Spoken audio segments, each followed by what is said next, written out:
মরে তিমিরালয় হল দীপ্তি সাগরে উদয়গিরি হতে উচে কহ মরে তিমিরালয় হল দীপ্তি সাগরে সার্থ হতে জাগো দৈন্য হতে জাগো সার্থ হতে জাগো দৈন্য হতে জাগো সব জড়তা হতে জাগো জাগো রে সতেজ উন্নত শোভাতে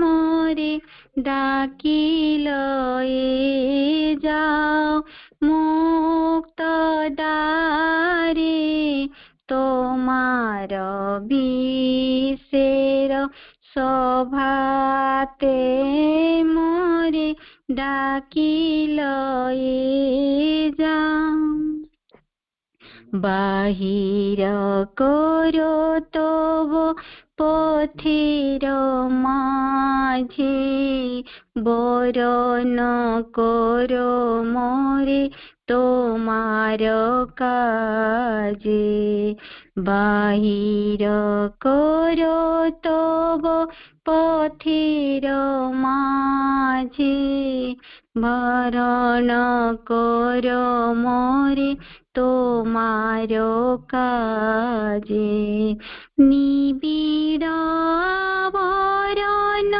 করো বিমোচন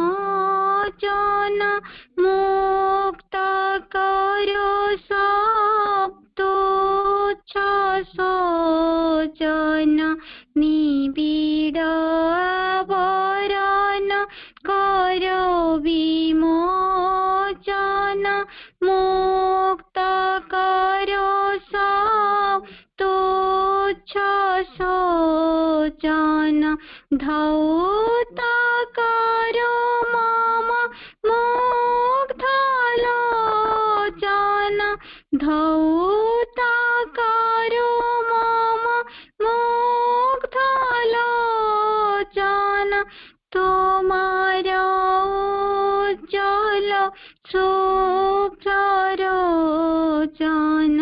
নবীন নির্মল বিভাতে মোরে ডাকিলয়ে যাও মুক্ত দ্বারে তোমার বিশের সভাতে মোরে ডাকিলয়ে যাও আজি মঙ্গল প্রভাতে মোরে ডাকিলয়ে যাও মুক্ত দ্বারে তোমার বিশের সভাতে মোরে ডাকিলয়ে যাও।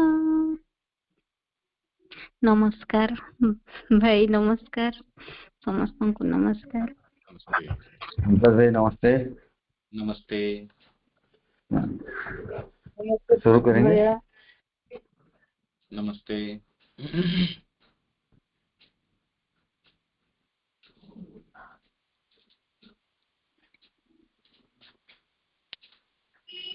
पेज हमारा 34।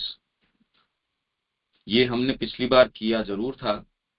शरद भाई ने कहा कि ये दोबारा करते हैं, नैतिकता और आध्यात्मिकता। ये हमने पढ़ा था, इसके बारे में हमने कुछ बातें भी करी थी।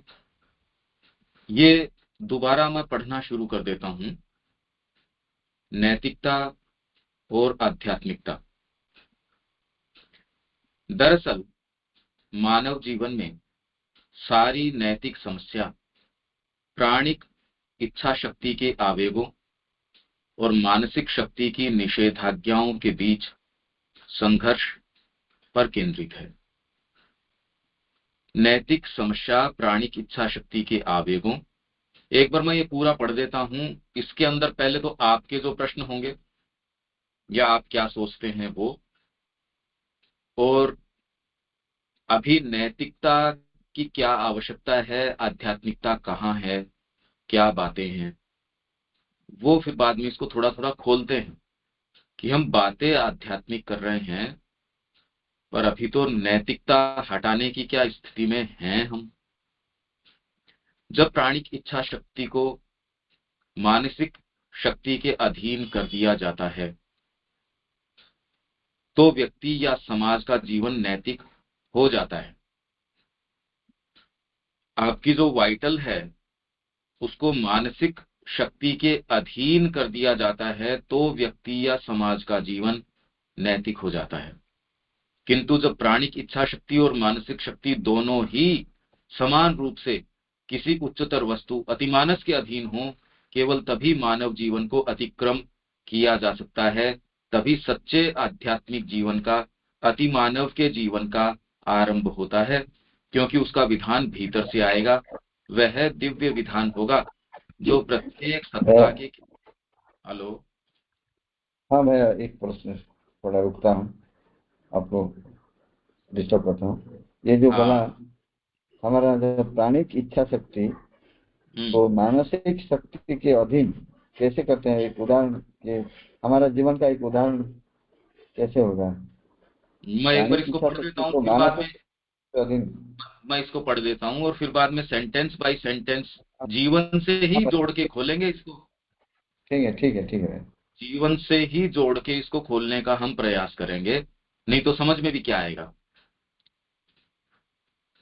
तो किंतु जब प्राणिक इच्छा शक्ति और मानसिक शक्ति दोनों ही समान रूप से किसी उच्चतर वस्तु अतिमानस के अधीन हो, केवल तभी मानव जीवन को अतिक्रम किया जा सकता है, तभी सच्चे आध्यात्मिक जीवन का, अतिमानव के जीवन का आरंभ होता है, क्योंकि उसका विधान भीतर से आएगा।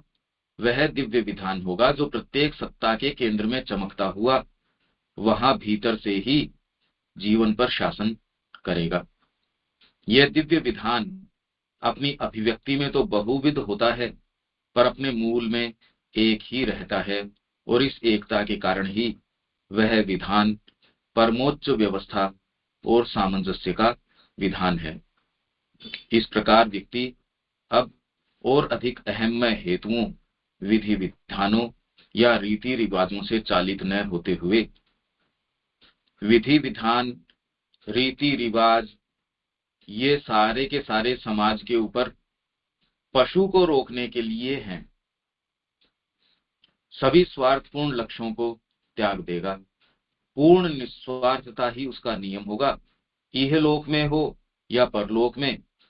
व्यक्तिगत लाभ के लिए काम करना उसके लिए कल्पना से परे की असंभवता बन जाएगा, क्योंकि हर एक कर्म उसे प्रेरित करने वाले दिव्य विधान की पूर्ण, सरल और सहर्ष आज्ञाकारिता में किया जाएगा, जो बिना किसी पुरस्कार या परिणामों की चाह के होगा। क्योंकि उस प्रेरणा के अंतर्गत काम करना अपने अंतस्थित दिव्य विधान के साथ अंतःकरण और इच्छा शक्ति में ऐक्य प्राप्त करने का आनंद मात्र ही अपने आप में परमोच्च पुरस्कार होगा। अब शुरू से आ जाते हैं। पहला सेंटेंस ठीक है क्या? मानव जीवन में सारी नैतिक समस्या प्राणिक इच्छा शक्ति के आवेगों और मानसिक शक्ति की निषेधाज्ञाओं के बीच संघर्ष पर केंद्रित है। इसमें आपके क्या क्या समझ में आता है? पहले तो एक एक सेंटेंस आप बताओ और उसमें हम धीरे धीरे इस तरीके से चलते हैं। शरद भाई शुरू से शुरू करो इसको। हाँ, मैं एक सेंटेंस करूंगा और दूसरा विजय भाई की और कौन करेगा। मैं ये समझता हूँ ये पहले सेंटेंस में जो हम जो जीवन व्यतीत करते हैं, ये हमारा जो संस्कार है, नैतिकता का संस्कार है, सामाजिक संस्कार है और धार्मिक संस्कार, इसमें हम ज्यादातर व्यतीत करते हैं। इसमें थोड़ा थोड़ा वो आध्यात्मिक को जोड़ देते हैं, तो ये नहीं होता है। माँ बोलते हैं और जो प्राणिक इच्छा शक्ति हमारा जो है, आवेगों और सामाजिक शक्ति, सामाजिक जो समाज में जो रहते हैं उसका एक बड़ा शक्ति हमारा ऊपर काम करता है। नहीं, हम पहला उसको सेंटेंस खाली, खाली पहला सेंटेंस, हाँ पहली भाई, दो लाइन। पहला सेंटेंस। हाँ भाई, हाँ, ये तो बोलता हूँ। वो सामाजिक ये शक्ति, समाज जो में जो रहते हैं, समाज का जो शक्ति हमारा ऊपर हावी है, उसमें से हम समाज कहाँ है? पहली लाइन में समाज कहाँ है? भैया, पहली लाइन में समाज कहाँ है? दूसरा लाइन में सामाजिक शक्ति क्या है ना। पहला दूसरा सेंटेंस जो लाइन, पूर्ण विराम, पहला पूर्ण विराम यहाँ आया के बीच संघर्ष पर केंद्रित है। हाँ हाँ हाँ हाँ, ये तो बोलता हूँ ना भैया। वो हमारा मानसिक मानसिक शक्ति, और मानसिक शक्ति, सामाजिक सामाजिक जो हमारा जो मानसिक शक्ति है, वो हमको रोकता है। ये मैं समझ में आता है। हम कैसे? ये हम भाई संघर्ष यही तो करते हैं पहली भैया। पहली बात है कि हम नैतिकता और आध्यात्मिकता, वास्तव में आध्यात्मिकता में है भी क्या?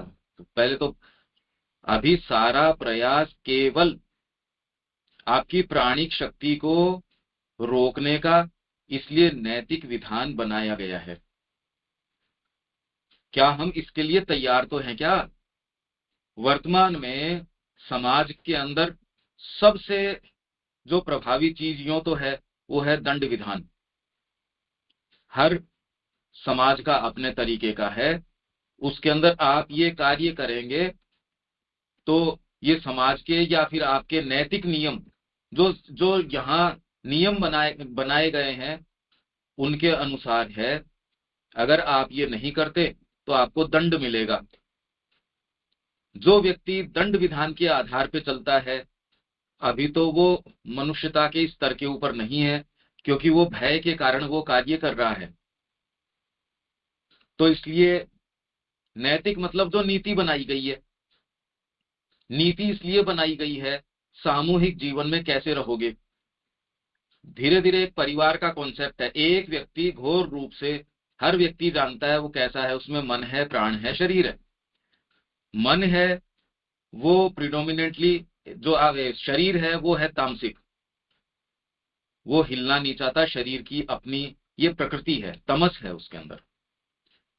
प्राण शक्ति है वो रजस प्रधान है, राजसिक है। रजस का अर्थ क्या हुआ कि वो कामनाओं की, प्राण जो हमारा है वो कामनाओं की सीट है। उससे कामनाएं और इमोशंस, जो आपके इमोशनल सीट है, जिसको आप सामान्य हृदय भी कह सकते हो, कामनाएं हैं, बहुत सारी चीजें इसके अंदर मिली जुली होती हैं। कामनाएं, भावनाएं, आवेग, वो आवेग छोटे भी हो सकते हैं, वो आवेग बड़े भी हो सकते हैं। मैं धीरे धीरे इसके अंदर चल रहा हूं, जहां नहीं समझ में आए रोक लेना, क्योंकि अभी सारी ये तो कंफ्यूजन है। नैतिकता को आध्यात्मिकता मान लेते हो। हमारी प्रकृति को धीरे धीरे हम समझते हैं, खोलते हैं इसको। अगर ये एक चीज भी हो जाए तो हमको कोई इसमें जल्दबाजी नहीं है कि कम कुछ तो समझेंगे। नैतिकता को हम आध्यात्मिकता मान बैठते हैं। ये कैसे क्या खोलेंगे मेरे को नहीं पता, इसलिए धीरे धीरे हम चलते हैं, जितना खुलता है देखते हैं। तो दूसरा भाग हमारा हो गया रजस प्रधान, जो आपकी वाइटल जिसको बोलते हैं प्राण शक्ति। प्राण शक्ति क्या है? तामसिकता नहीं है उसके अंदर, अभियान प्रिय है। इसलिए आपके जितने भी स्पोर्ट्स हैं, शरीर तो तामसिक है, अभियान पसंद नहीं करता। पर रजस को जो है, उसको कोई फर्क नहीं पड़ता। हजारों लोग, लाखों लोग चले गए माउंट एवरेस्ट के ऊपर, नहीं पहुंचते, मर जाते हैं, तो भी उसको कोई रोकता थोड़ी है। शरीर को तो ये लगता है यार क्या फायदा वहां जाके बर्फ के अंदर, परेशान हो जाएंगे, मिलेगा क्या। पर जो एडवेंचरर है उसको इससे फर्क नहीं पड़ता। खून निकल गया, ये हो गया, मृत्यु हो गई, पीड़ा में से गुजरे, घर के ऊपर स्त्री पुरुष, सारे समय लड़ना या संघर्ष करना, ये मनुष्य जाति में क्यों है? शरीर नहीं चाहता ये चीज, माइंड भी नहीं चाहता ये चीज, प्राण शक्ति चाहती है। शांति से नहीं बैठ सकती वो। पर प्राण शक्ति युद्ध प्रिय भी है, एडवेंचरर भी है, अभियान प्रिय है। साहसिक कार्य के अंदर भी देना चाहती है, भावनाओं की भी सीट है, पर भावनाएं, इमोशंस निम्नतर एकदम नीचे से नीचे लेके उच्चतम भी हो सकते हैं। तो प्राण जो है अपने आप को न्योछावर कर सकता है देश के ऊपर, और उसमें प्रसन्न हो सकता है। और प्राण जो है किसी की हत्या भी कर सकता है, उसमें आनंद ले सकता है, रोने में आनंद ले सकता है। इन सारी चीजों के अंदर प्राण शक्ति आनंद ले सकती है, खूब रस ले सकती है। घृणित से घृणित कार्य कर लेगी, कोई दिक्कत नहीं होगी। जैसा कि आप ये देखिए कि किनको ये जो जिनमें मानसिकता नहीं है, ऐसे लोग ओझाओं के पास जाते हैं, भैया किसी दूसरे के लड़के की हत्या कर दे, तेरे वाले का फायदा हो जाएगा। मन ये काम नहीं करेगा, माइंड कभी ये काम नहीं कर सकता। शरीर को इससे मतलब नहीं है, प्राण शक्ति को है इससे। विश्व में सारे अपराध उसके अंदर शरीर नहीं कह रहा, मन जो है आपका माइंड प्रॉपर है, वो सात्विक है, वो कहेगा ये उचित थोड़ी है। तो इसलिए प्राण शक्ति आपकी है, वो इन चीजों में भी आ सकती है, और प्राण शक्ति अपने आप को मनुष्य जाति के लिए न्योछावर कर सकती है। कोई फर्क नहीं पड़ता, उसने सब अपना दे दिया। युद्ध के अंदर गोलियां खा रही है, उसमें भी कोई दिक्कत नहीं है, उसमें खूब आनंद वो ले सकती है। तो ये रजस प्रधान है। ये जिन लोगों के अंदर होती है, वो समाज के अंदर आप ये देखते हो, जैसे आपके पॉलिटिशियंस, शरीर जो है जर्जर हो रहा है, भोजन नहीं मिल रहा, रात को सोना नहीं हो रहा, वो कह रहा है कोई फर्क नहीं पड़ता, वाहवाही तो हो रही है। ये माइंड की चीज नहीं है, सात्विकता की बात नहीं है, ये रजस प्रधान है। यही आपके बिजनेस के अंदर कोई व्यक्ति है, रजस प्रधान है, राजसिकता उसके अंदर है, तो वो सारे समय अपने शरीर को पीस के रखता है, शरीर की ओर नहीं देखता। वर्तमान में ये ही शक्ति हमको सबसे ज्यादा ड्राइव करती है, ये ही चलाती है। इसलिए माँ की बातें करेंगे, उसके लिए शरीर हिलाएंगे नहीं। हिलाएंगे तो भी अगर थोड़ा भी कर देंगे तो पीछे मुड़ के देखेंगे, देखो मैंने माँ के लिए ये किया। वही आप अपने पत्नी के लिए, आपके बच्चों के लिए आप जीवन भर पिसते रहते हैं, आप इतना संघर्ष करते हैं उनके लिए, और फिर भी कोई ये नहीं महसूस होता कि आप थोड़ी सी खुशी, थोड़ी सी इसके लिए कितना समय, कितनी एनर्जी, कितनी सारी चीजें, और वो प्रसन्न होते भी नहीं। न आपकी पत्नी प्रसन्न होती, न आपके बच्चे। वो तो आपको एक समय के बाद में रेस्पेक्ट भी नहीं करते। उनके मन में ये बेवकूफ लोग हैं, जब तक उनका सही आपसे कुछ चूस सकते हैं, आप में से कुछ निकाल सकते हैं। पत्नी अपना सेटिस्फेक्शन आप में चूसती है, आप पत्नी के अंदर चूसते हो। इसमें कोई प्रेम प्रेम की बात नहीं है, ये प्राणिक शक्ति है।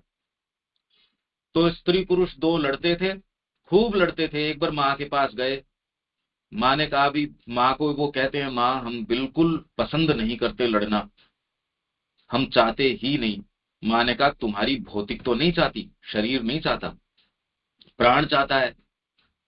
इसलिए थोड़े थोड़े समय के ऊपर आपको घूमने तो जाना ही चाहिए, हवा पानी बदलनी ही चाहिए। मन को इसकी आवश्यकता नहीं है, प्राण को है।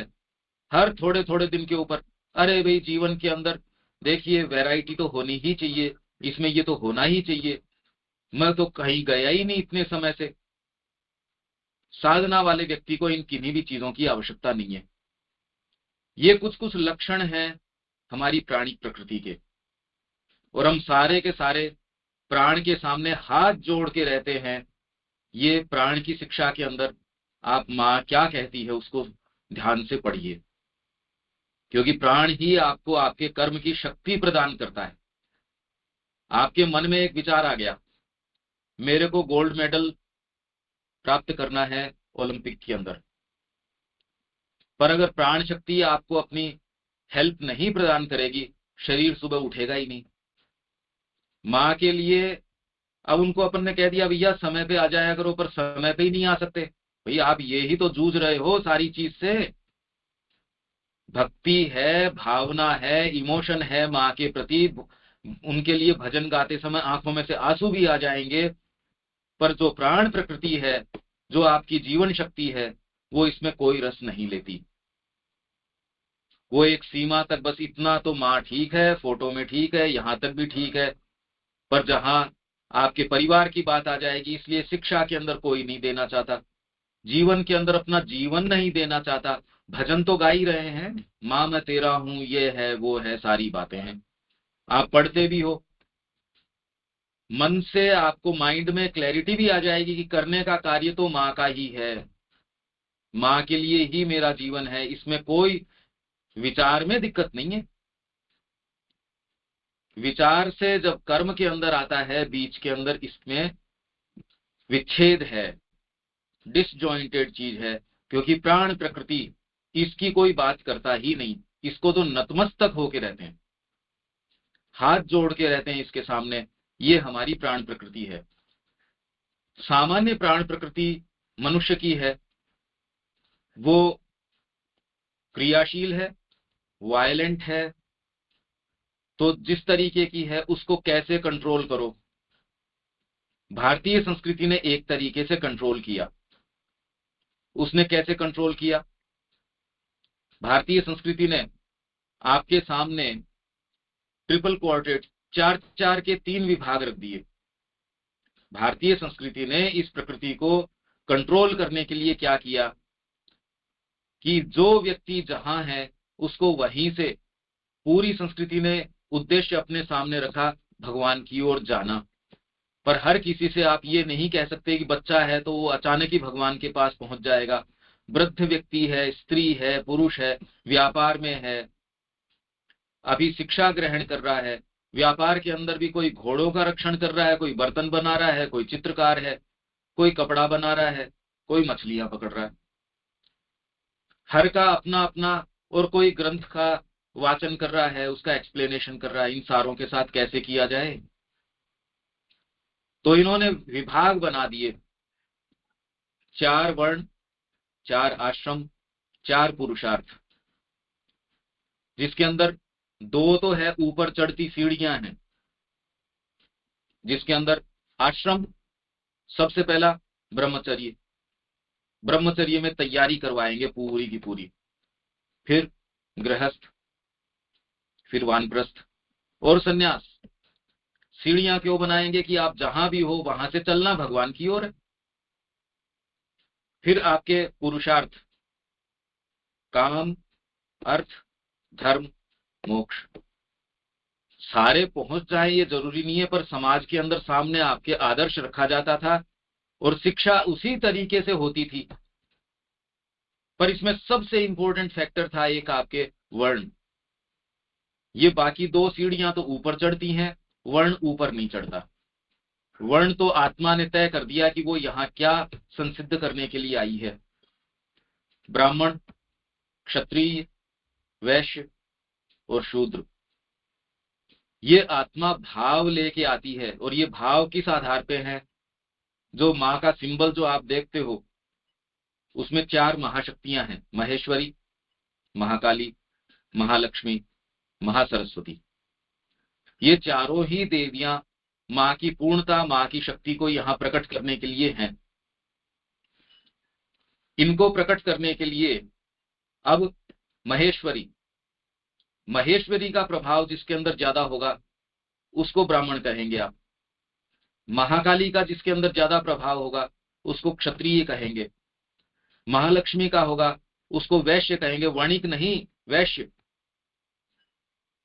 और जिसके अंदर महासरस्वती का होगा उसको आप शूद्र कहेंगे। ऊंचा नीचा नहीं है कि शूद्र नीचे है ब्राह्मण ऊपर है, ऐसा कुछ नहीं।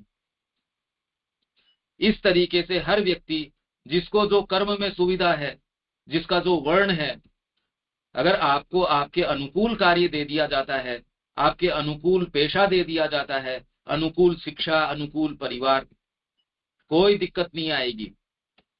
फिर आपकी कॉन्स्टिट्यूशन या आपका गठन है, तामसिक है या राजसिक है या सात्विक है, ये सारा कौन देखता था? ये पूरे देश में इस चीज की समझ थी। ऋषि जानते थे, गुरु जानते थे, जो हमारे अग्रणी लोग हैं वो इस चीज को जानते थे। तो व्यक्ति के स्वभाव के अनुसार यदि आप उसको दोगे, बच्चे को जिस चीज की आवश्यकता वो दोगे, उसका विकास तो अपने आप ही हो जाएगा। वो क्राइम क्यों करेगा? वो किसी भी ऐसी चीज में क्यों जाएगा? फिर उसके सामने हमेशा ही कि तेरा धर्म ये है, महाभारत पढ़ो, रामायण पढ़ो, कुछ भी पढ़ो, पर उसमें अरे तेरा क्षत्रिय का धर्म है, तू शिक्षक है, तेरा धर्म ये है। आप सोचिए कि यदि आप क्रोध में हैं, नैतिक प्रकृति क्या करती है कि आपकी जो प्राणिक प्रकृति है, जो उद्दंडता जिसके अंदर है, जिसके अंदर वायलेंस है, आतंक है, इमोशंस हैं, भयंकरता है, प्रचंडता है, उन सारों को आप समाज में कैसे स्थान दे सकते हैं? सोचिए, एक जने के अंदर यदि वायलेंस आ जाएगा तो उसको आप समाज में कंट्रोल किससे करेंगे? ना, ये नहीं चल सकती ये बात। तू अकेला होता तो कर सकता था, अब तेरे परिवार हो गया, तेरे पत्नी हो गई, ये चीज नहीं चल सकती। अब तेरे बच्चे भी हो गए, अब ये चीज नहीं चल सकती। भले आपके ऊपर दंड विधान लागू न होता हो, तो समाज के अंदर ऐसी चीजों को आप कैसे कंट्रोल करेंगे? उसके लिए उस समय इस तरीके से कंट्रोल किया जाता था। 4 वर्ण, 4 आश्रम, 4 पुरुषार्थ। कितने विभाग बने? 4 को 4 से गुणा करो। कैसे? वर्ण यदि आपका ब्राह्मण का है, पर आश्रम आपका जो अभी आप ब्रह्मचर्य में हो, या आप गृहस्थ में हो, या वानप्रस्थ में हो, या आप सन्यास में हो, तो ब्राह्मण के 4 हो गए। वैसे ही क्षत्रिय के 4 हो गए, आपके वैश्य है उसके 4 हो गए, और शूद्र है उसके 4 हो गए। 4 को 4 से गुणा करो, 16 विभाग हो गए। अब 30, फिर बाद में 16 को फिर 4 से गुणा करो, क्योंकि वो अर्थ में है, धर्म में है, काम में है, या मोक्ष में है। 16 को 4 से करोगे, 64 विभाग हो गए। अब उसकी मूल प्रकृति जो है वो तामसिक है, राजसिक है, या सात्विक है। 64 को 3 से गुणा करते हो, 192 विभाग हो गए। अब आपको, अगर आप कोर्ट में जाते हो, राजा की कोर्ट के अंदर आप गए, वहां एक्चुअल में इसके ऊपर कौन सा नियम लागू होगा, इसके लिए देश, काल, पात्र, ये देखा जाएगा। युद्ध का समय है, आप पे वो ही नियम नहीं लागू होंगे। संकट का काल आ रहा है, भूकंप का समय है, त्रासदी कोई आई हुई है, महामारी कोई चल रही है, वो ही नियम कैसे लागू हो सकते हैं? तो इन्होंने फिर बाद में 192 के अंदर 3 को और गुणा कर दिया कि देश मतलब स्थान क्या है? आप बगीचे में हो, आप जंगल में हो, आप परिवार में हो, आप पौंडीचेरी आश्रम में हो, वही वाले सारे नियम आप समाधि के पास बैठे हो, उस समय आपके ऊपर वो नियम नहीं लागू होंगे, चाहे आप कोई 192 में से कोई से भी विभाग में हो। माँ के पास बैठे हो, वो अनुशासन थोड़ी चलेगा आपका दूसरा कि मैं तो 6 बजे भोजन करता हूं। अरे आप माँ और श्री के पास बैठे हो, किसी से आपने कोई भी प्रॉमिस किया होगा, अब वो प्रभावी नहीं है, क्योंकि आप अपने गुरु के पास बैठे हो। तो काल कौन सा है, देश कौन सा है, और पात्र व्यक्ति कौन है? माँ जब किसी को, माँ से पूछते थे, माँ मैं अपने परिवार में जाया हूं, एक को कहती थी हाँ, दूसरे को कहती थी ना। किस आधार के ऊपर? तो दूसरा व्यक्ति ये पूछता था, माँ इसको तो आपने हाँ कर दिया और मेरे को मना कर रहे हो आप। तो माँ ये कहती थी, इसकी प्रकृति के अंदर इतनी सामर्थ्य नहीं है, इतनी शक्ति नहीं है कि मेरे मना किए के बावजूद भी उसका पालन कर पाए। मेरे मना करने के बाद भी यदि मेरी आज्ञा का उल्लंघन करता है तो उसके बहुत गंभीर परिणाम है। अगर गुरु की, माँ की आज्ञा को आप अस्वीकार करते हो तो उसके बहुत गंभीर परिणाम है, सर्वनाश है। इसलिए इसका सर्वनाश न हो जाए, इसके लिए मैं इसको हाँ करती हूँ। जो व्यक्ति, जिसकी प्रकृति में इतनी सक्षमता है, जो माँ के आदेश को मान सकता है। अब सामान्य बुद्धि को ये बात उल्टी लगेगी, एक को माँ हाँ कर रही है, एक को ना कर रही है, पर इसका आधार क्या है? उल्टा है जो हम सोचते हैं। उसको लगता है माँ का इससे विशेष है, इसको तो हाँ कर दिया, मेरे को माँ लाइक नहीं करती, पसंद नहीं करती, इसलिए मेरे को मना कर रही है। बात उल्टी है, बात इसके विपरीत है।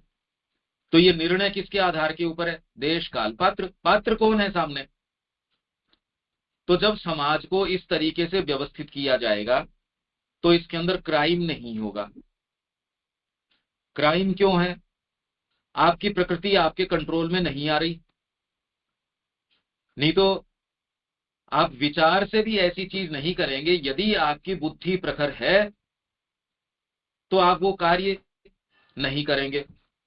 साधना किसको बोलते हैं, आध्यात्मिक जीवन किसको कहेंगे? ये तो हो गई हमारी नैतिक प्रकृति, बुद्धि ही। इसलिए शिक्षा के अंदर ये वाली बात कोई सिखाता नहीं, उल्टा कार्य कर रहे हैं। अब तो शिक्षा इसलिए है कि आपकी जो कामनाएं हैं उसकी कितनी पूर्ति आप कर सकते हैं। शिक्षा इसलिए कि जिससे मेरा अच्छा पद, अच्छी प्रतिष्ठा, वो सारे साधन मेरे हाथ में हो, जिससे अपनी वाइटल की मैं पूर्ति कर सकूं। अच्छी गाड़ियां, अच्छे घर, जीवन अच्छा हो, वो कोई शिक्षा पद्धति नहीं कह रही।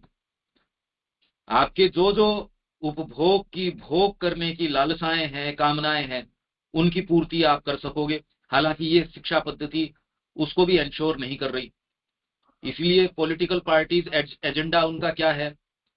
उनका ये एजेंडा है कि हम इतनी नौकरियां देंगे, चाहे आपके पास कितनी भी डिग्री हो, कितना कुछ भी हो, तो भी इसके अंदर इनका प्रयास ये है हम इतनी नौकरियां देंगे। तो इससे तो ये तय होता है कि ये शिक्षा पद्धति आपको ये भी इंश्योर नहीं कर सकती कि वो नौकरी देगी या नहीं देगी। तो मैं नैतिक प्रकृति की बात कर रहा हूं शिक्षा के अंदर। अभी कोई शिक्षा इससे उल्टी है, नैतिक शिक्षा है नहीं।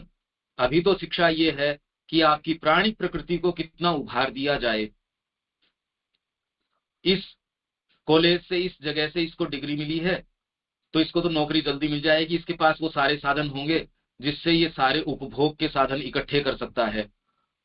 वो अमेरिका चला गया, चाहे उसकी आत्मा रो रही हो, पर उसने ये चीजें तो, अरे भाई ये तो बढ़िया हो गया।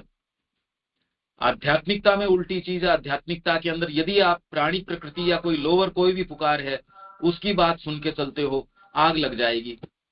माँ के प्रति आपका जो कमिटमेंट है उसके विरुद्ध कोई चीज करते हो, आग लग जाएगी। नीचे की कोई चीज कर ही नहीं सकते। पर हर व्यक्ति से आप ये इस चीज की अपेक्षा नहीं रख सकते, ये आशा नहीं रख सकते। तो अभी मनुष्य जाति की प्राणिक प्रकृति को मानसिकता है नहीं अभी। उसका उदाहरण मैं आपको ये देता हूं। क्या आप ये विचार कर सकते हैं कि सारे मनुष्य बिना दंड विधान के, समाज से दंड हटा दिया जाए तो क्या वो रह सकते हैं?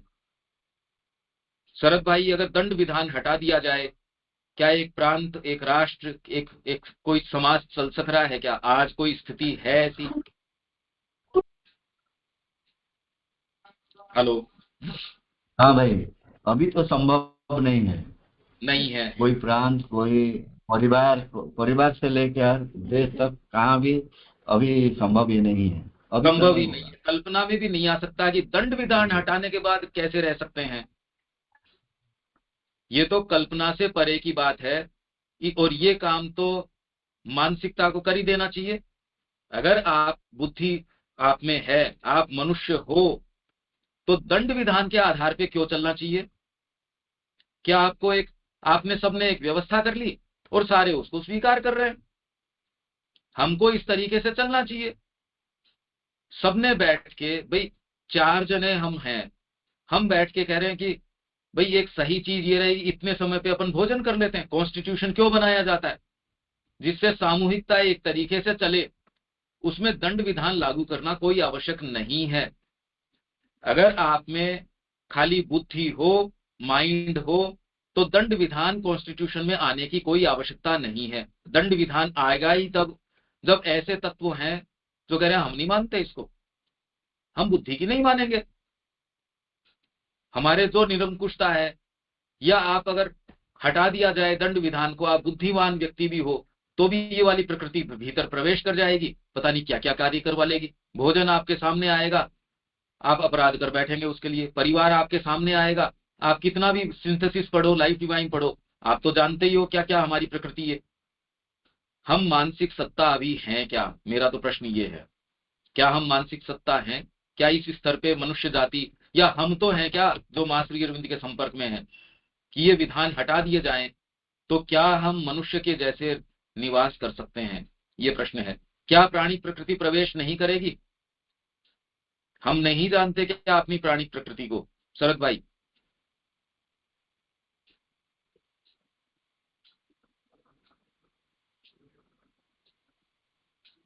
हेलो।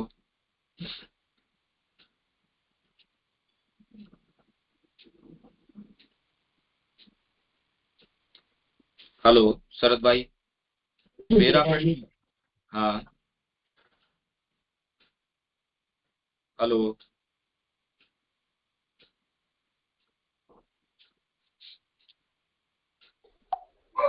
हाँ भाई नमस्ते। हाँ मैं जी। आपका प्रश्न नहीं समझ सका। मेरा हाँ। और हाँ, फिर एक बार बोलिए प्रश्न। फिर एक बार प्रश्न बोलिए। मैं एक सीधा प्रश्न ये करता हूँ, क्योंकि हम नैतिकता और आध्यात्मिकता की, मैं तो सबसे पहले नैतिकता की बात कर रहा हूँ। मेरा पहला प्रश्न ये है, क्या हम ऐसे समाज की कल्पना कर सकते हैं जिसमें दंड विधान न हो? पहला प्रश्न। अभी तक तो संभव नहीं हुआ। नहीं अभी है। तक जो है ठीक है। कल्पना बिल्कुल। तो नहीं कर सकते। बिल्कुल सही बात है। अच्छा, दूसरा, हम जिस कॉन्स्टिट्यूशन की बात करते हैं, संविधान की बात करते हैं, उस संविधान के अंदर हम नियम कानून बना सकते हैं। नियम कानून भी हमारी सुविधा के लिए, कि सारे लोग सामूहिक रूप से जीवन यापन कर सकें। जैसे हम एक परिवार के अंदर हमने एक कॉमन समय बना रखा है कि हम इतनी बजे भोजन करेंगे परिवार में, पर यदि किसी के कोई कोई रोग हो गया तो उस समय अगर हॉस्पिटल में है, आप वही नियम कानून कैसे रख सकते हो? भोजन आगे पीछे भी हो जाएगा। इसमें अगर एक जने के साथ कोई दुर्घटना घट गई, अब वो कमा नहीं रहा, परिवार में कोई दिक्कत नहीं है, उसको आराम से रख रहे हैं। कमाने वाला एक हाथ कम हो गया, एक व्यक्ति कम हो गया, कोई दिक्कत नहीं है उसमें। पर इसके अंदर दंड विधान तो अभी भी आना आवश्यक नहीं है। कॉन्स्टिट्यूशन के अंदर कितना हल्का हो जाए, पर अभी क्या हम ऐसे कॉन्स्टिट्यूशन की कल्पना कर सकते हैं क्या? दूसरी बात।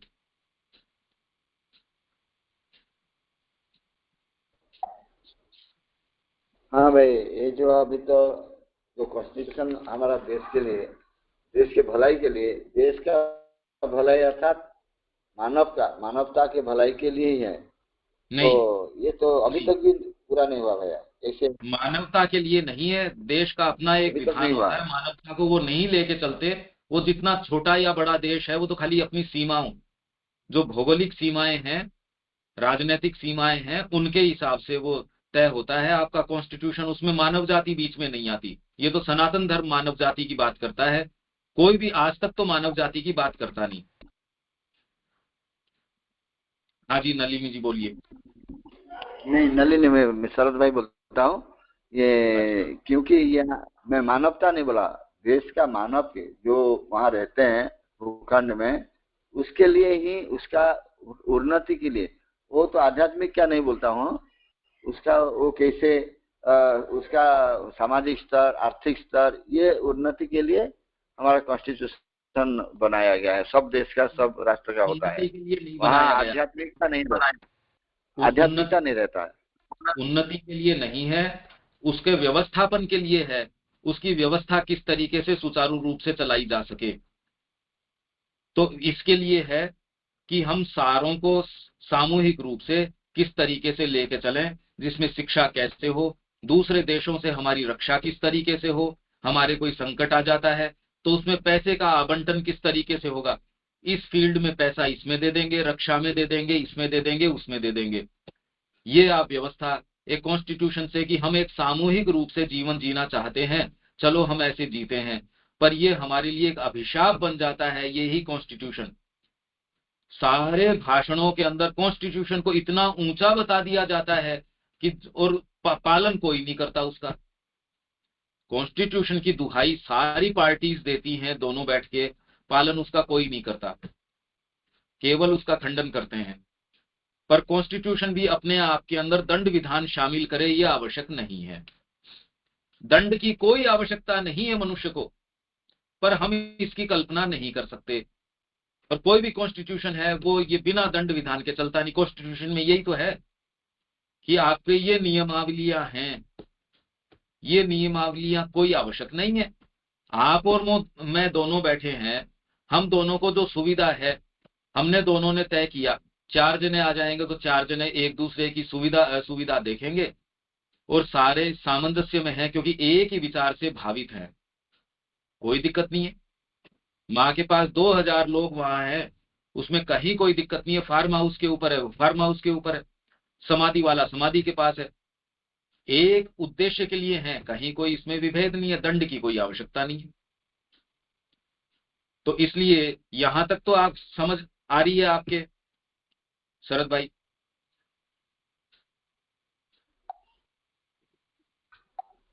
हाँ भाई, ठीक है। और कोई बोलिए। मनुष्य जाति अभी इस हमारा स्तर पे हमारा नहीं है, मानसिकता पे नहीं है, ये तो तय हमारा जो, हाँ है। ठीक है। और कोई बोलना चाहते हैं, बोलिए। नहीं नहीं, यहाँ तक तो विचार महेंद्र ठीक है भाई, ना और कि कोई बोलना? हम मनुष्य जाति मानसिकता के स्तर ठीक है, पे ठीक नहीं, है, ठीक। प्राणिकता ठीक के है स्तर भैया, पे है। मानसिक। प्राणी पशु को कैसे रोकोगे आप?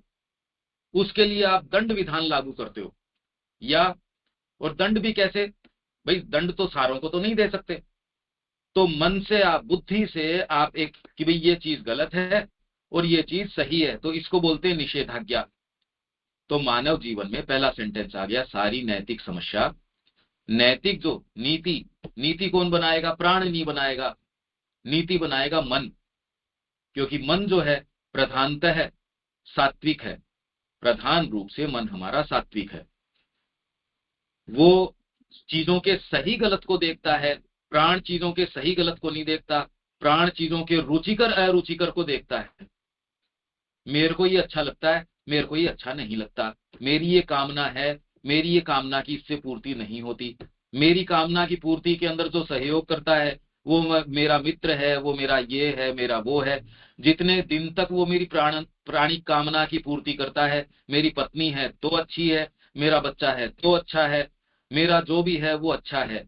जिस दिन मैं उससे अपनी प्राणिक संतुष्टि नहीं खोज पाता, उस दिन उससे मेरा कोई सरोकार नहीं है। अगर इस आधार पे मनुष्य जाति या समाज हो, वो समाज नहीं चल सकता। इसलिए उस समाज को कैसे सुचारू चलाया जाए, एक दूसरे को वो मार नहीं डालें। भाई रुचिकर रुचिकर के ऊपर जब समाज होगा, उसको चलाओगे कैसे? तो आप ये कहोगे नहीं ये चीज नहीं हो सकती। जो उसको बिल्कुल नहीं मानता उसको दंड देते हो, जो कुछ मानते हैं, जिनमें थोड़ी बहुत ये है, उनको आप नीतियां प्रदान करते हैं, उसको बोलते हैं नैतिक। कि अरे यार हमको सामूहिक रूप से रहना है, उससे आध्यात्मिक नहीं हो गया। मेरे को कामनाओं की पूर्ति करनी है, पर एक जने की कामना की पूर्ति नहीं होगी। सबकी कामनाएं महत्व रखती हैं, इसलिए कोई आध्यात्मिक नहीं हो गया। मेरे को राइट है यहाँ की बिजली, आप अकेले आपने पैसा दे दिया इसका मतलब ये थोड़ी है कि सारा बिजली का प्लांट आपने खरीद लिया, नहीं हो सकता। इसलिए कुछ सुविधाएं जो है गवर्नमेंट के हाथ में रहती हैं, कुछ जो है प्राइवेट सेक्टर में। उनको कि भाई ये नहीं, डिफेंस आप इसको थोड़ी दे सकते हो, जो चीज दे सकते हो उतनी दे सकते हो। सारा प्रयास इसी के ऊपर है, नैतिकता, प्राणिक शक्ति, कैसे उनका तालमेल बिठाया जाए। अभी आध्यात्मिक भी कोई व्यक्ति नहीं आके ये कहता कि दंड विधान हटाया जा सकता है। तो आध्यात्मिकता का विधान अभी तक एट लार्ज मनुष्य जाति के ऊपर प्रभावी नहीं है, हम नहीं जानते। क्या आप ये अभी इस स्थिति में हैं कि केवल मां के प्रेम के आधार पे आप अपने जीवन को क्या चालित कर सकते हैं? बहुत सीधा प्रश्न है इसके अंदर शरद भाई। नहीं कर सकते भैया। बस बहुत सीधी बात है। अभी, हाँ ठीक है भैया। अब इसके अंदर ये बात है, इसमें इसको कैसे कंट्रोल करोगे? क्योंकि सब समय आपको साइकिक चेतना तो होती नहीं, आपको भी आंतरिक चेतना हर समय थोड़ी होती। आप अभी वर्तमान में कंफर्टेबली इसलिए बैठे हो, सारी चर्चा कर पा रहे हो, क्योंकि बाहर दंड विधान लागू है, नैतिक विधान लागू है, समाज का विधान लागू है, इसलिए शांति से बैठे हो। अगर ये न हो तो आप आध्यात्मिकता की भी बातें नहीं कर सकते, निगल जाएंगे सारे एक दूसरे को। तो नैतिक समस्या क्या है? प्राणिक इच्छा शक्ति के आवेगों, उसके आवेग और मानसिक शक्ति की निषेधाज्ञा नहीं कर सकते, ये उनके बीच संघर्ष है। मानव जीवन में सारी समस्या ही यही है। आप बात आध्यात्मिकता की करते हो, पर अभी वास्तव में मनुष्य नहीं हो। मनुष्य मतलब जो मन प्रधान है, मन अभी प्रधान नहीं है। इसलिए बातें हम आध्यात्मिकता की कर रहे हैं, हम अभी तैयार नहीं हैं इसके लिए। जब प्राणी की इच्छा शक्ति को मानसिक शक्ति के अधीन कर दिया जाता है, माँ ने कहा कि शिक्षा में ये चीज करनी चाहिए कि आपकी बुद्धि को गृह स्वामी बन जाना चाहिए, कि make reason the master of the house. माँ ये कह रही है आपके घर का स्वामी, मतलब आपके बीइंग, आपकी सत्ता है, उसमें सर्वोपरि आपके भाग होना चाहिए आपकी बुद्धि। एक स्तर के ऊपर वो आध्यात्मिक नहीं बना देती आपको, पर निम्न स्तर का पशु बनने से आपको रोक देती है। अरे मैंने भोजन कर लिया भाई, ये कोई बातें थोड़ी होती है। अब दंड विधान तो आपको, आपने एक ब्रेड खरीदी, आपने भोजन खरीदा, बच्चा आपके पास रो रो के मर गया, कोई बाहर कोई दूसरा बच्चा, आप दुकान के सामने बैठ के या होटल में खा रहे हो, आपकी सीट के सामने एक जना बैठा है, भूख से तड़प रहा है, आप खा लिए अपने खाने को, आपको दंड विधान नहीं लागू होगा, कोई सरकार आपको पकड़ के नहीं लेके जाएगी, पुलिस नहीं पकड़ेगी, आप पे कोई केस नहीं होगा। समाज का जो नैतिक विधान है वो थू थू करेगा आपके ऊपर, यार तेरे में मानवता नहीं है, ये क्या किया तूने। दंड विधान इसके ऊपर नहीं है कि किसी ने चरित्र का इस तरीके से, ये भाई दोनों राजी हैं, इसमें हम क्या कर सकते हैं। लड़की है वो मेजर है, 18 से 19 से ऊपर की है, लड़का है वो दोनों राजी हैं, या फिर बाद में एक औरत है किसी और की, किसी और का, ये जो भी सारे इस तरीके के, अगर वो दोनों राजी हैं तो दंड विधान उसके ऊपर नहीं लागू हो सकता, जब तक कि वो समाज के जो दंड विधान के नियमों के अंतर्गत हैं, तब तक तो वो कह रहे हैं भी हम नहीं कर सकते, इसमें हम क्या कर सकते हैं। दोनों की रजामंदी से ये काम हो रहा है। परिवार यदि उनके बीच में हस्तक्षेप करता है किसी कारण से और वो उसकी शिकायत कर देते हैं, तो घर वालों को उठा ले जाएंगे। तुम नहीं कर सकते, कैसे कह सकते हो, ये अपनी इच्छा का मालिक है। इसलिए समय समय के ऊपर जैसी आवश्यकता होती है, आप संविधान के अंदर, आपके दंड विधान में, इन सारों के अंदर परिवर्तन लाते रहते हो। आध्यात्मिक विधान में परिवर्तन नहीं आता, वो आपकी अंतरात्मा का विधान है, उसका हमको कोई सेंस नहीं है।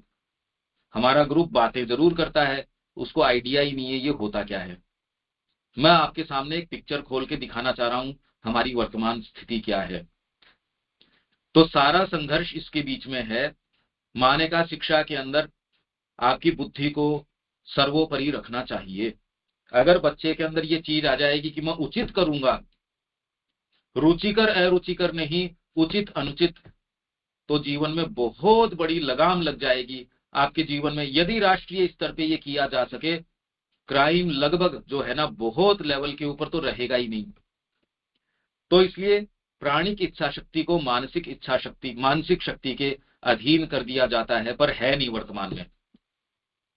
वर्तमान में विज्ञान भी क्या कर रहा है, भौतिक आपके सुख साधनों को प्रदान करने का प्रयास कर रहा है। घर है वो एकदम एसी हो जाना चाहिए। शिक्षा भी इसकी व्यवस्था क्या कर रही है, अरे डिग्री नहीं होगी कल लड़की कौन देगा तेरे को, तेरे पास गाड़ी नहीं होगी, बंगला नहीं होगा, पद नहीं होगा, प्रतिष्ठा नहीं होगी, पैसे नहीं होंगे, ये नहीं होगा, वो नहीं होगा, और किस लिए पढ़ाई करवा रहे हो। तेरे पास ज्ञान नहीं होगा, ये कौन बोलता है, आखिर ज्ञान को पूछता कौन है। आज के समय में ये चीजें तो होनी आवश्यक है। माँ की शिक्षा तो होती रहेगी, भाई आपके यहाँ से कोई आता है या कोई भी आता है कि नहीं नहीं ये वाली नहीं होगी तो फिर डिग्री नहीं होगी तो ये खाएगा कैसे। और ये बात आज क्या, ये तो रामकृष्ण जी के साथ थी।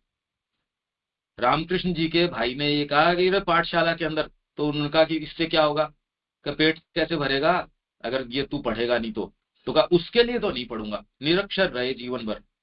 और ऊंचे से ऊंचे जो साइंटिस्ट है वो उनसे पूछने आते थे, उनसे सलाह मशवरा करते थे, उनसे ज्ञान सीखते थे। तो शिक्षा का आपको क्लियर होना चाहिए, वो ज्ञान प्रदान करने के लिए नहीं है। आपकी प्राणी प्रकृति, मानसिक प्रकृति का तो सेंस ही नहीं है। ये मैंने स्पष्ट कर दिया कि मनुष्य जाति ये विचार करने तक को तैयार नहीं है कि दंड विधान हटाया जा सकता है। तो दंड के आधार पर चलता है पशु, मनुष्य को नहीं चलना चाहिए। अगर वो मनुष्य है तो वो दंड के आधार पे चल रहा है, उससे भय के कारण चल रहा है, तो मनुष्य नहीं है। तो आज मनुष्य जाति इस स्तर पे नहीं है।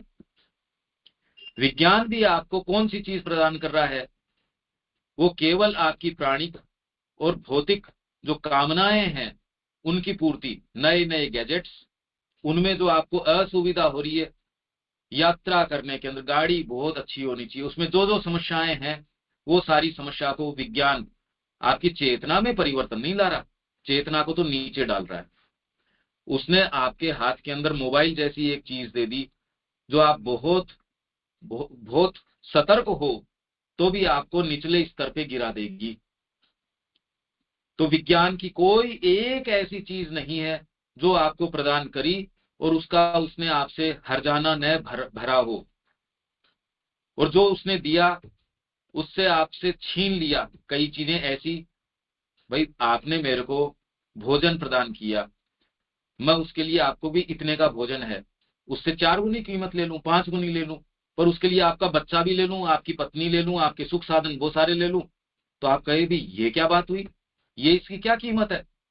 पर विज्ञान की कोई भी ऐसी चीज है जिसने परिवार का सिस्टम है उसको खत्म कर दिया।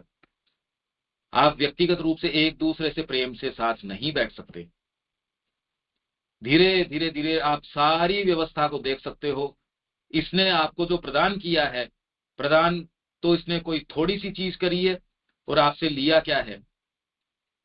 वर्तमान के अंदर न आपको शुद्ध हवा है, न आपको शुद्ध पानी है, न शुद्ध भोजन है, न आपके परिवार का कोई सिस्टम है, न शिक्षा का सिस्टम है, न चिकित्सा का सिस्टम है।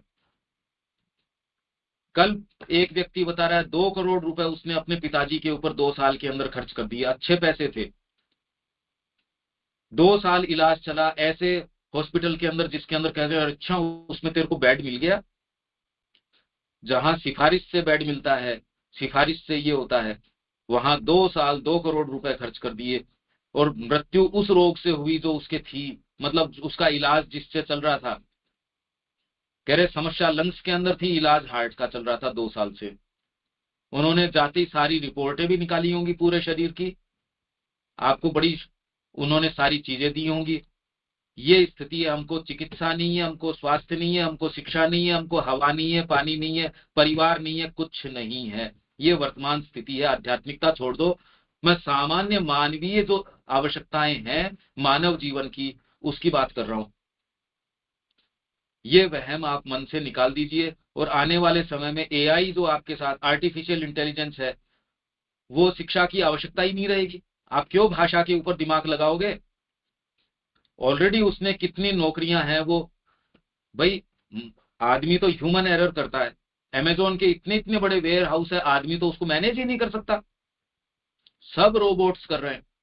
कंपनी के लिए एक रोबोट खरीदना आसान है, एक व्यक्ति को हायर करना सिरदर्दी है।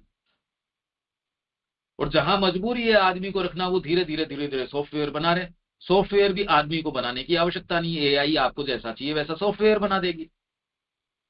आगे आने वाले समय के अंदर शिक्षा का क्या प्रारूप होगा, चिकित्सा का क्या प्रारूप होगा, समाज का क्या प्रारूप होगा, हम नहीं जानते।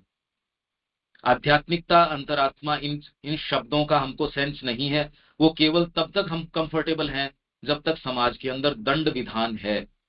जिस दिन दंड विधान हट जाएगा उसकी हम कल्पना नहीं कर सकते, पर आध्यात्मिकता भी उस दिन तार तार हो जाएगी, क्योंकि वो है ही नहीं ना आध्यात्मिकता। तो आप आध्यात्मिक बातें इसलिए शांति से कर पा रहे हो क्योंकि दंड विधान लागू है। इसलिए वर्तमान में आध्यात्मिकता उतनी है। क्या ये बात स्पष्ट हो रही है। एक धीरे धीरे हम चल रहे हैं। शरद भाई ठीक है क्या ये बात, या ये बिल्कुल ठीक उतर रही है, किसी को कोई दिक्कत है क्या इस बात में। हाँ, और कोई बोलना चाहिए बोलिए। और नहीं, आपके कहते हैं ये मैं जो कह रहा हूँ ठीक है। थोड़ा थोड़ा मेरे भीतर थोड़ा थोड़ा प्रवेश कर रहा है कि हमारा ये जो प्राण हमारा ऊपर क्यों हावी है, कैसे हावी है, क्या क्या करता है, मैं ये सोच रहा हूँ। समाज की जो वर्तमान व्यवस्था, जो पिक्चर मैंने आपको दी, क्या वो पिक्चर आप देख पा रहे हैं। वो पिक्चर और भारत की अकेले की नहीं है, वो सब जगह यही वाली बात है। और देश के लोग जो हैं अपना पोल्यूशन भारत में करते हैं, अपने देश को साफ रखने की जो सो कॉल्ड विकसित देश हैं भारत के अंदर ये कह रहे हैं तुम इंडस्ट्री लगा लो, 4 गुना पैसा दे के हम तुमसे खरीद लेंगे। गंदगी तुम करो अपने देश के अंदर, खरीद हम लेंगे। आप खुश हो रहे हो ये करके। आपकी नदियां खराब कर दी, आपका जल स्तर है उसको खराब कर दिया, भूजल है उसकी क्वालिटी खराब कर दी, सब टोटल खराब कर दिया, हेल्थ खराब कर दी। आपके बेस्ट प्रोडक्ट्स हैं वो एक्सपोर्ट होते हैं, वो लेते हैं। किसी के इस पिक्चर में कहीं कोई शंका है या कोई दिक्कत है क्या? या किसी की कोई बात है इसमें? सुप्रभाता कहो महेंद्र भाई, सुप्रभाता और विजय भाई सुप्रभाले मानसीयता किसी कहो, ओडियारी भी कहो, ओडियारी बुझी पारे बोले, बोलिए, कोई बोलना चाहते हैं बोलिए। नहीं, ये विचार भी एक बार तो ग्रहण कर पाना और इसको थोड़ा बहुत आत्मसात कर पाना, हम ये तो बड़ा साफ साफ नजर आ रहा है, पर व्यक्ति मानसिकता पे नहीं होता, उसके लिए इसको आत्मसात कर पाना बड़ा मुश्किल होता है। पर ये पिक्चर क्या ऐसी है देविका जी, ये आपको ये तो जो मैं कह रहा हूँ, क्योंकि मैं धीरे धीरे चलना चाह रहा हूँ, ये पिक्चर तो साफ नजर आ रही है। हाँ जी पंकज भाई। आध्यात्मिकता की बात इसलिए कर पा रहे हो क्योंकि समाज में दंड विधान है। हाँ जी हम बिल्कुल। कल्पना नहीं कर सकते कि ऐसा समाज हो सकता है जो दंड विधान से अलग हो। तो इसलिए नैतिकता की आवश्यकता है। नैतिकता यदि नहीं हो तो आप आध्यात्मिकता की भी बात नहीं कर सकते वर्तमान समय के अंदर। इसलिए ये सारा संघर्ष जितना भी है, जब प्राणिक इच्छा शक्ति को मानसिक शक्ति के अधीन कर दिया जाता है तो व्यक्ति या समाज का जीवन नैतिक हो जाता है। अभी तो है नहीं। ये हमको इसका कुछ रूप मिलता है रामायण के अंदर, एक आदर्श समाज के रूप में, जिसके अंदर कोई ऐसा व्यक्ति नहीं है जो गलत काम करता हो। तो वो एक हमको एक आदर्श समाज नजर आता है। वर्तमान में ये है नहीं। व्यक्ति एक अपने स्तर पे तो करते हैं, सामूहिक स्तर के ऊपर अभी हमने कोई ग्रुप ऐसा देखा नहीं जो इस तरीके से चलता हो। ये वर्तमान स्थिति हमारी है। ग्लोबली किसी एक देश की हो, थोड़ा बहुत शेड्स में अंतर है। ग्लोबली एकमात्र आपकी भौतिक और प्राणिक प्रकृति वो हावी है।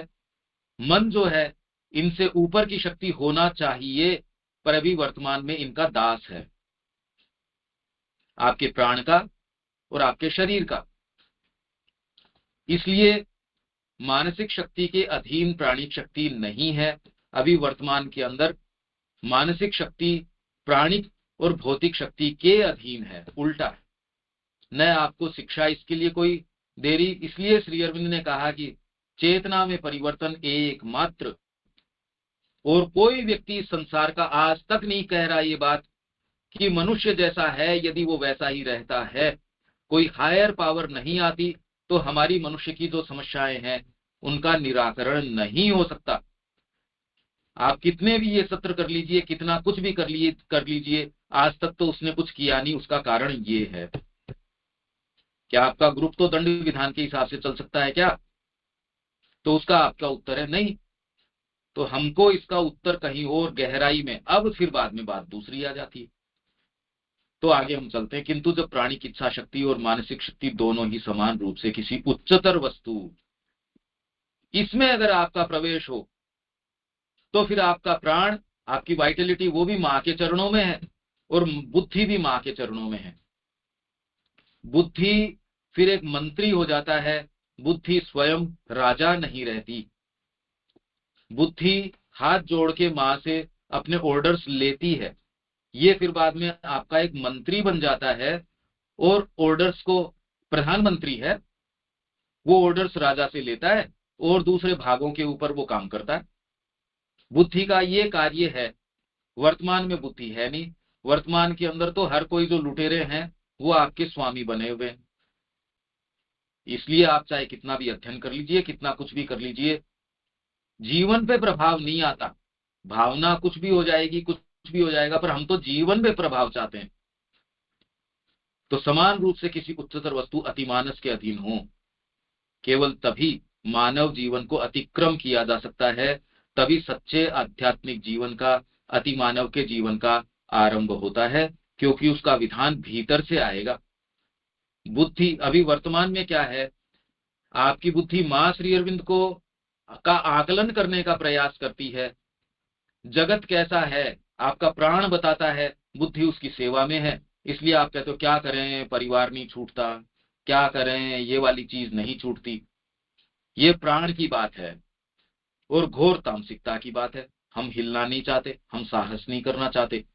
बुद्धि नहीं है इसके अंदर, बुद्धि इससे हायर सीट है। बुद्धि जब देख लेगी तो इस तरीके की बातें नहीं करेगी। इसलिए मेरा सारा प्रयास इसके अंदर जो सुबह है या और है, आप लोगों के साथ चर्चा परिचर्चा, उससे धीरे धीरे आपकी बुद्धि के अंदर ये प्रखरता लेके आना। बुद्धि को भावना में कोई दिक्कत नहीं है, भावना आपकी माँ के लिए हो सकती है, पर वो जीवन तक नहीं आती क्योंकि बीच में तार कटा हुआ है। बिजली की जगह ठीक है, जहां से चल रही है वहां से तार ठीक है, वो स्विच ऑन है, बिजली आ भी रही है। जहां जो बिजली का आपका संयंत्र है वो भी आपका अच्छा है, अच्छी कंपनी का है, बीच में तार कटा हुआ है, प्राण का तार कटा हुआ है। शरीर ठीक हो सकता है, आपका सारी चीज ठीक हो सकती है, भीतर भावना अच्छी हो सकती है, कनेक्शन नहीं है, कनेक्शन नहीं आ रहा, ये नहीं आ रहा। इसलिए भावना अपने स्तर के ऊपर चलती रहती है, सामान्य जीवन अपने स्तर के ऊपर चलता रहता है।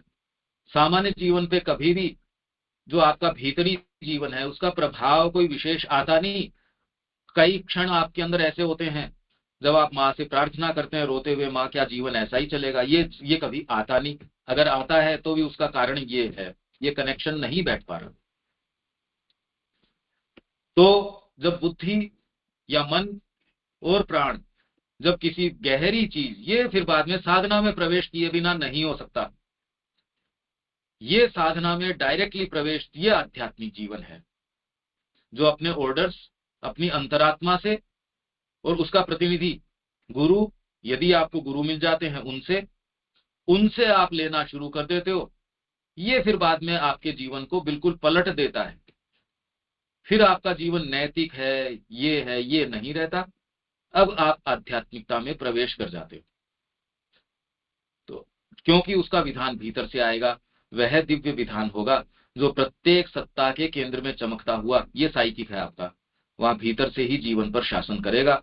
यह दिव्य विधान अपनी अभिव्यक्ति में तो बहुविध होता है, आपके रूप में, मेरे रूप में, देविका जी के रूप में, आपके और भाई बहन जो बैठे हैं, सारों में एक एक विधान है, अपना वैरायटी है। जैसे मैंने कहा, कोई उसका क्षत्रिय है और क्षत्रिय के अंदर भी कितनी कितनी और चीजें हैं।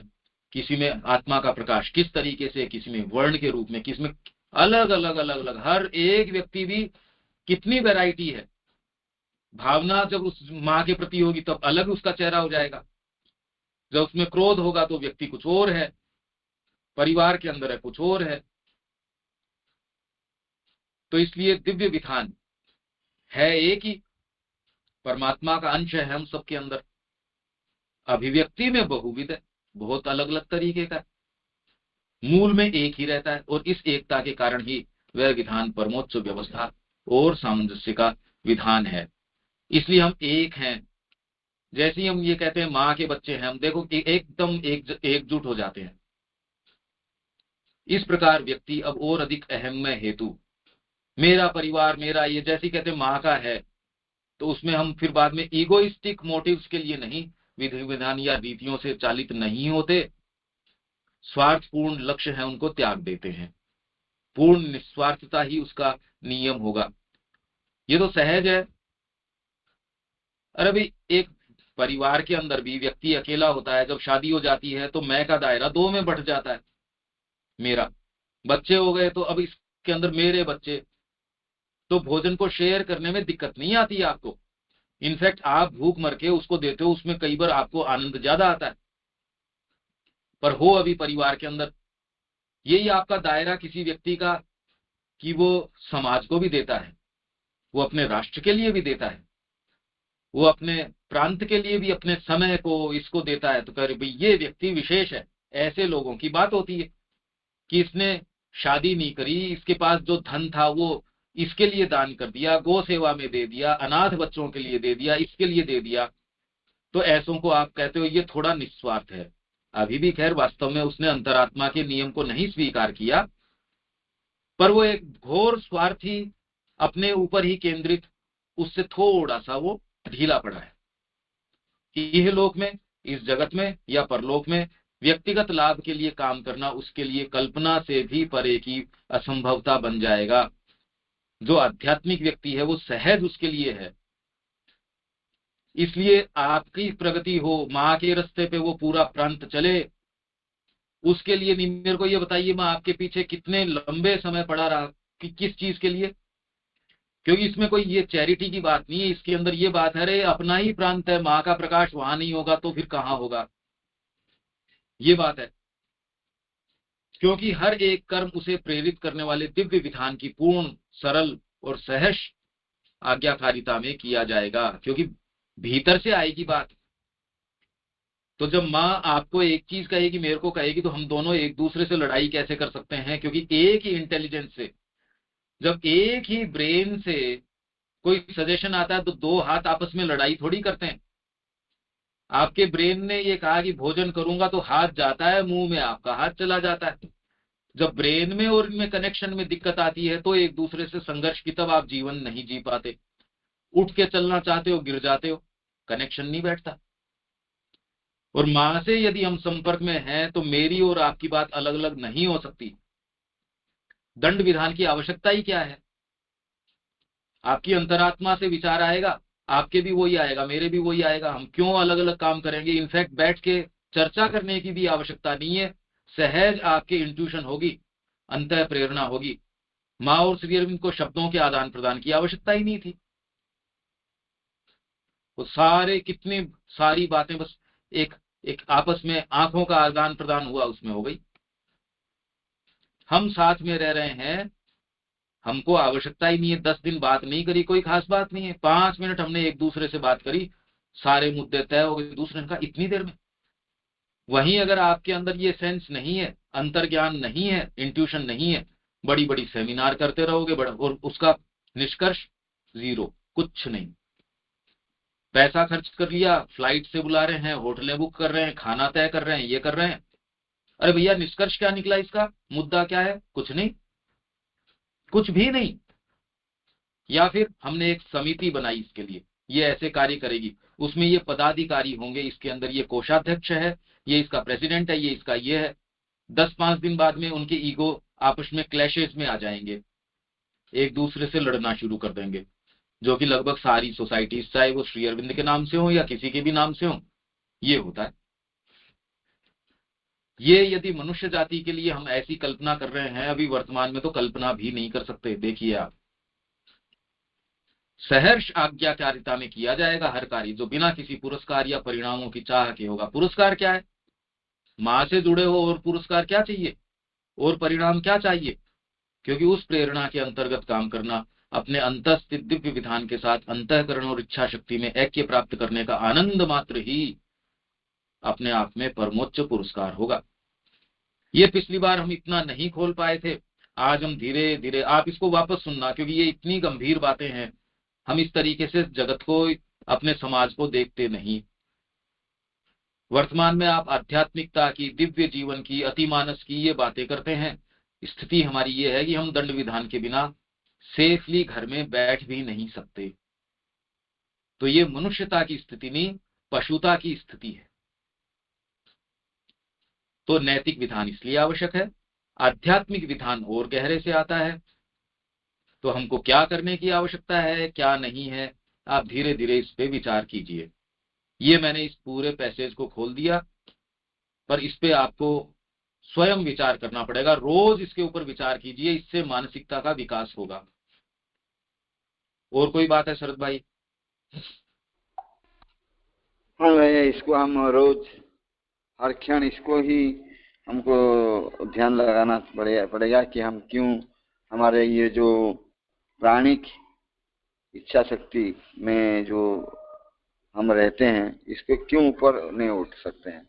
नहीं, हमको ये जो हमारी चर्चा है, इसको आप रोज सुनोगे, 1 घंटा रोज निकालना ही पड़ेगा आपको। आप लीडर हो इस चीज के, आपने ये सारी चीज का तो आपको ये एक प्रण लो कि रोज, चाहे आप इसको डबल स्पीड में सुनो, सवाई स्पीड के अंदर सुनो, आपके पास ये है, रोज सुनो इसको, नेक्स्ट क्लास तक इसको इतना सुनो कि आपको रटा जाए, और इसके ऊपर बार बार बार बार इसकी पुनरावृत्ति कीजिए, रिपीट कीजिए इसको। अभी हमको इन विचारों का सेंस ही नहीं है, पहली बार सुनने में आइए। आपको किसी ने पलट के ये पूछा क्या आप दंड विधान के बिना रह सकते हैं? आज से पहले इस तरीके से सोचा ही नहीं हम दंड विधान। आप तो सोच रहे हो हम आध्यात्मिक जीवन के अंदर उसकी अभिप्सा करते हैं। मैं कह रहा हूं अभी स्थिति नहीं है मनुष्य की। इसलिए यदि आप वो ही रूप देखें, वो स्थितियां देखें, तो इसमें क्या गलत बात है? क्योंकि अभी हम अच्छे से मनुष्य भी नहीं है। तो आप इसको प्रतिदिन रोज आपका समय बनाइए। तो कम से कम आपको ये करना शुरू करना पड़ेगा, और कोई मेरे भाई यहाँ बैठे हैं उनको भी ये करना चाहिए। और इसमें बहुत आपका जो सुबह मेरे साथ जो लोग जुड़ते हैं, धीरे धीरे धीरे धीरे अब वो समझ पा रहे हैं कि ये मानसिक विकास बहुत जबरदस्त है इसमें। आध्यात्मिकता तो बाद की बात है। ठीक है शरद भाई?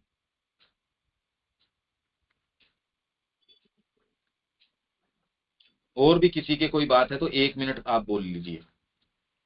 नमस्कार भाई। नाम दिख रहे हैं। हाँ जी बोलिए। हमें दंड विधान, नैतिकता और आध्यात्मिकता, ये जो तीनों है, मानसिकता तो उसकी मानसिक, हाँ ठीक है। तो वो जो तीनों है, पहले तो हम दंड विधान कथा जो कह रहे हैं, तो वो जो दंड विधान अभी हमारे माइंड में दंड विधान ही हमारा एक ही रास्ता बोला है। नेक्स्ट आएगा तो नैतिकता, वो नैतिकता से जीवन से हमारा चल रहा है। और एक सपना देखता हूँ कि एक आध्यात्मिकता जीवन में आएगा। तो ये जो तीनों में बार बार निज को ये प्रश्न आता है कि कौन सा हमारा ये प्रश्न का उत्तर है जो आध्यात्मिकता ये काम है। क्या है? आप एक दोबारा बोलिए। ये जो काम भी हम करते हैं उसमें आध्यात्मिकता काम क्या है? हाँ, मतलब आध्यात्मिकता मतलब आपकी सत्ता के अंदर अलग अलग भाग हैं। शरीर है, प्राण है, मन है, आपकी अंतरात्मा है। अंतरात्मा का आदेश आपको स्वीकार करना है। अभी हमको संपर्क नहीं है उससे, इसलिए आपको सबसे ऊपर हायर पार्ट दे रखा है बुद्धि, तुरंत के अंदर। इसलिए बुद्धि को आप सर्वोपरि बनाइए और उसके आधार के ऊपर जीवन।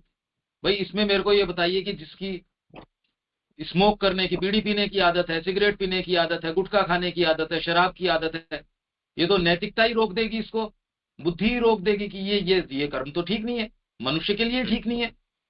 या घोर रूप से मैं अपने स्वार्थ में लगा रहूं, मनुष्य कह देगा ये बात तो ठीक नहीं है, नैतिक विधान ही आके इसको रोक लेगा। आध्यात्मिक विधान तो ये है कि मैं माँ के बिना नहीं रह सकता, उनके चरणों में अपने आप को आप समर्पित कर देते हो। अब बुद्धि उससे अपने आदेश ग्रहण करती है। बुद्धि फिर बाद में प्राणिकता उसके आधार पे चलती है। शरीर उसको एग्जीक्यूट करता है कर्म के अंदर। आप अपने जो आदेश हैं फिर मां श्री अरविंद से लेंगे। हमारा दैनंदिन जीवन में ये घटता है कि मेरा जीवन में ये जो सोचता हूँ कि मेरे जो दैनंदिन कार्यक्रम है उसमें मैं सुबह एक क्लास में, ऑनलाइन क्लास में या यूट्यूब में जो दिखता हूँ उसमें दिनचर्या में ये सब सोचना पड़ता है। तो वो काम क्या करने का जरूरत है, क्या नहीं, वो सब कुछ लेकर ही हम चलते हैं सारा दिन सर। कार्य का निर्णय अंतरात्मा करेगी कि मेरे जीवन का फ्रेमवर्क क्या होना चाहिए। मेरे को फुटबॉल ग्राउंड में होना है या क्रिकेट ग्राउंड में होना है, या ग्राउंड में होना है या नहीं होना है। आप इंडिपेंडेंटली ये तय नहीं कर सकते कि मैं तो क्रिकेट ग्राउंड में होऊंगा, अंतरात्मा बताएगी कि आपको ग्राउंड में होना है या कौन से में होना है। कर्म तो आप करेंगे, अंतरात्मा बताएगी कि आपको कौन सी स्थितियों में होना, परिवार में होना है या यहाँ होना है, कर्म क्या करना है, वो आदेश उसका स्वीकार करना पड़ेगा। अभी वर्तमान में प्राणिक जो चीज है वो कहती है मेरा परिवार, उसके आधार पे आप अपने कर्मों का निर्धारण करते हैं, या मैं तो इस अनुशासन में हूं या इस परिवार में हूं, इस समाज में हूं, इसमें हूं। तो जब तक आपके ये बात है तब तक तो दंड विधान या एट दी मोस्ट नैतिक विधान लागू होता है। डीपर विधान के लिए तो ये आदेश कि आप सोच भी नहीं रहे कि मेरे को आदेश डीपर विधान से लेना है। डीपर विधान से जिसको लेना है वो फिर बाद में माँ से पूछता है, माँ मैं बिल्कुल फ्री हूं किसी भी चीज से, अब आप बताइए मेरे को क्या करना है। वो आपके जीवन का फ्रेमवर्क बताएगी कि आपको करना क्या है। हम कितना कर पाते हैं क्या नहीं कर पाते हैं वो साधना है, पर पहला प्रश्न ये है, आदेश माँ से, आपकी अंतरात्मा से आना चाहिए। ठीक है, नमस्ते भाई। बाकी आप मेरे को आप फोन कर लीजिए, एक एक आप में से, मैं तो हर बार कहता हूं आप बिल्कुल निश्चिंत तरीके से आप फोन कीजिए। तो ये रोज अगर आप करेंगे इसमें आपको कई चीजें समझ में आएंगी।